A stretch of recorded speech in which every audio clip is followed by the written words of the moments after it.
error bars, but they're not errors, it's uncertainty. So Excel calls them error bars. That's the stupidest name because there's no error in this experiment I've done. There's uncertainty.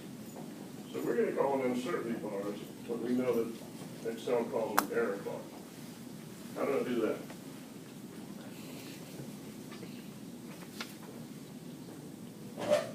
Hello, how do I do that? Layout error bar. Is that the stupid thing? And I don't want 9. I don't want that. I want more options. This is what I want. I want both up and down. I want a cap on. And I like real dense things, real wide things. I don't like shadows and low and soft edges. Now, I forgot to tell it. Oh, wait a minute. I forgot to tell it the other stuff I want. Vertical error volume. Error amount. I want custom. Because none of those other things are what I want. And I go here, click here, what happens? I want to pick those huh? They're in a different file. They'll be in this file. Hit X. Huh? Hit X and then move that. Thank you. Get this out of the way, right? Yeah. Okay. That's my value. This one, these two, I want to specify for the up direction. And for the negative direction, the same two.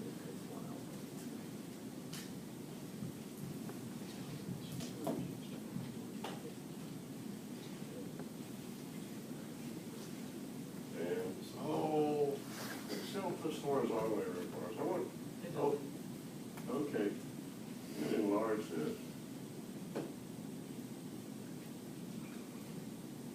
This has horizontal and vertical. It's the vertical ones I care about. You click over that little black line. Can you see that?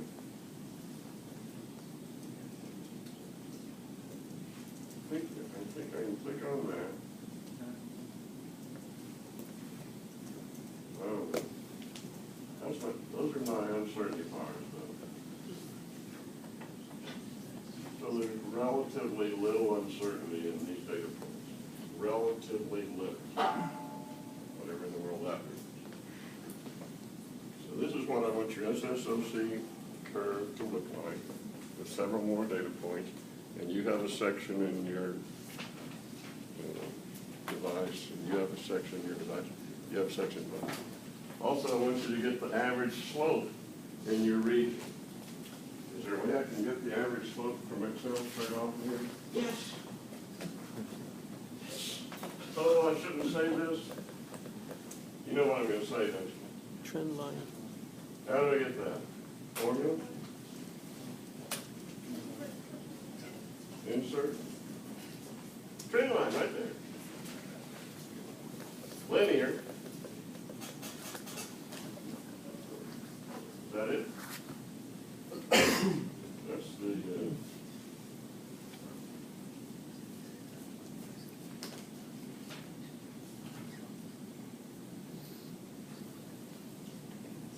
what happens to my equation?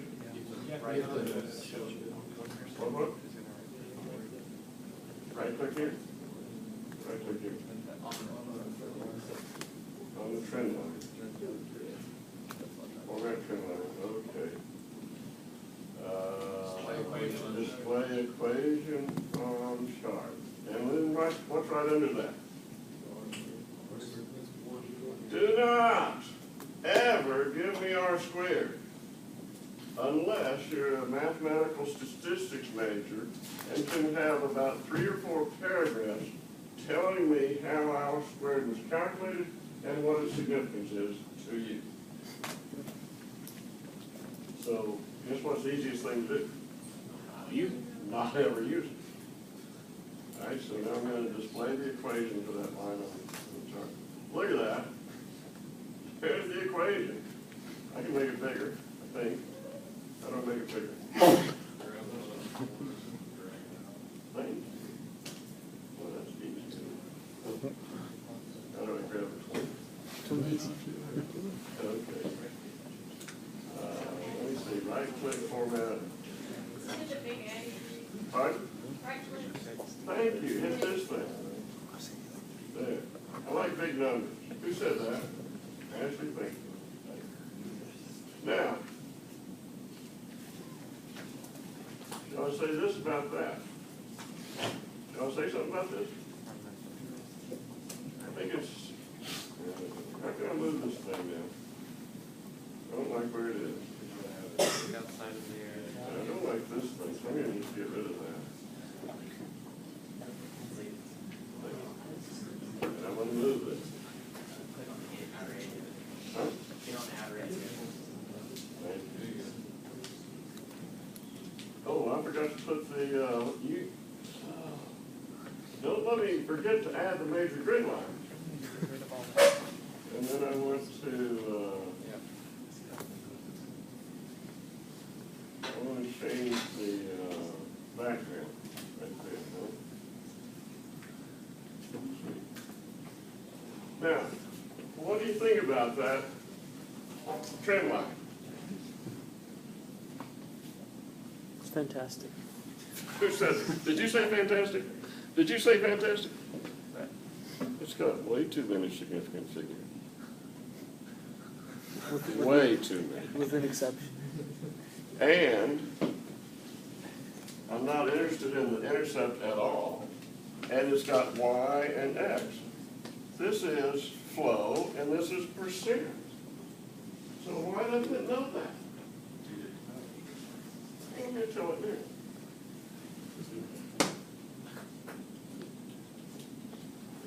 Flow rate equals. This is a percent. I don't care about that next thing.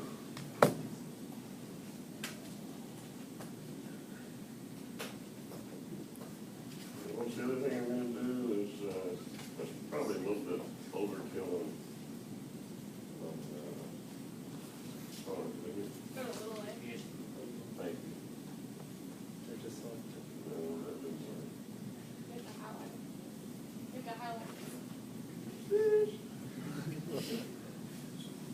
And so I'm going to call that 0.6 input. So the slope of that line is 0.6.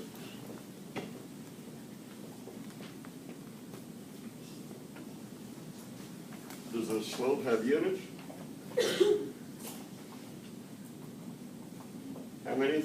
Okay, I'm going to ask you this question again. And I want you to raise your hand if the answer is yes, and keep your hand down if the answer is no. Question is, does the slope of that line have units? Yes. Looks like that wins. Pardon? That's not the way to do this. Bring everything up to, is there gravity? I don't know. The units of this are what? Pounds per minute. The units of this are what? Percent. So the units of the slope are pounds per minute per percent. Everybody say that. Pounds per minute per percent. Pounds per minute. Okay, I said everybody. Sarah, did you say it? Everybody, will you stand up? And state your name and say what I asked you to say. I'm Sarah Oliver, and pounds per minute per percent. Very well. Clap for Sarah.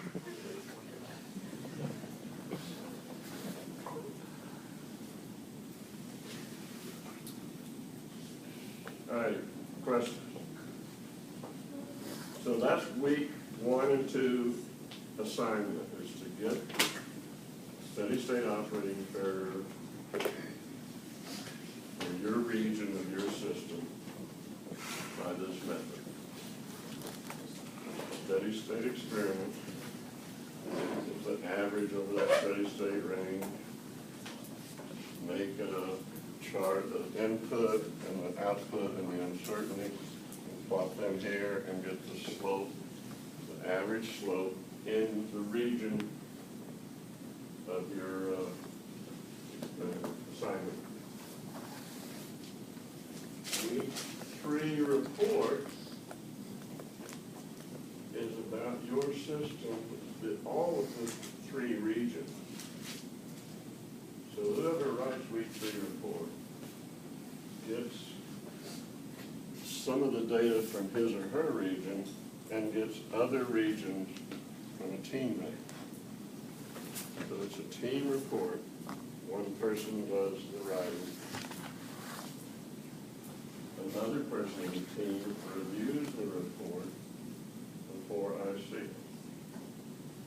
Gives it back to the original author. The author improves the report. Why do you suppose I'm having you do that? Because it's a team report.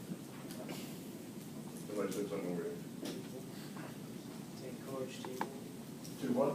Encourage teamwork. Encourage teamwork. Yeah, somebody said something over here. What'd you say? Because it's a team report. It's a team report. You suppose, pardon? Yeah, your grades. The reviewer gets a grade as well as the writer. And the reviewer's grade is depending on how well the final report is. One of our graduates from several years ago worked for a company in Virginia near Washington, D.C. It was environmental engineering consulting firm, and they did projects for people like TVA or Hamilton County or anybody. And they would write reports that they would send to the person that paid them to do the study. Does this make sense? Y'all are writing reports, send to me because I'm giving you credit for getting the report. Before a report was sent to a customer, it had to be reviewed 4 times inside their business before it was allowed to be shown to the customer. Why is that? Find mistakes, find incompletions, find improvements. So that's what you're supposed to do when you review a team member's report. It's not just about spelling and grammar. It's about consistency, logicalness. Point A follows point A comes before point B, which comes before point C. What do you call that? Flow. What else, David?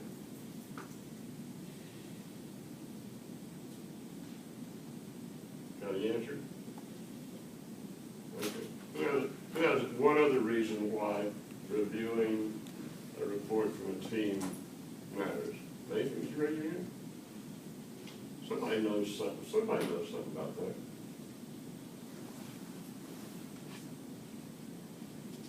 Send me your name next to the lease. I'll grab it. David, David, you got any ideas?